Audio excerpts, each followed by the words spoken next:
আসসালামু আলাইকুম, হ্যাপি পিলসের আরেকটি ব্লগে সবাইকে স্বাগতম।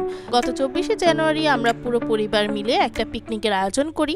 তো যেই প্ল্যান ছিল সেই প্ল্যান অনুযায়ী আমরা দুপুর 3টার পরে সবাই মিলে বাসে উঠি এবং বাস থেকে আমরা রওনা দিই মুন্সিগঞ্জের দিকে। মুন্সিগঞ্জের নিমতলাতে নেমে আমরা সেখান থেকে রিক্সা নিই। এই রিক্সাগুলো আমাদের ঢাকা শহরের রিক্সা থেকে একটু ভিন্ন, বা এখন নতুন করে ঢাকা শহরে এই রিক্সাগুলো দেখা যাচ্ছে। যাই হোক, তো সেই রিক্সায় চড়ি এবং সেই রিক্সায় করে আরো ভিতরের দিকে যে বাংলোতে আমাদের, সেই বাংলোটা একটু ভিতরের দিকে। তো তাই আমরা রিক্সা করে ওখানে যাই। তো বাংলোটার নাম ছিল মলি মোল্লার স্বপ্ননীর। নামটা খুবই সুন্দর, খুবই চমৎকার একটা নাম। জায়গাটাও বেশ সুন্দর।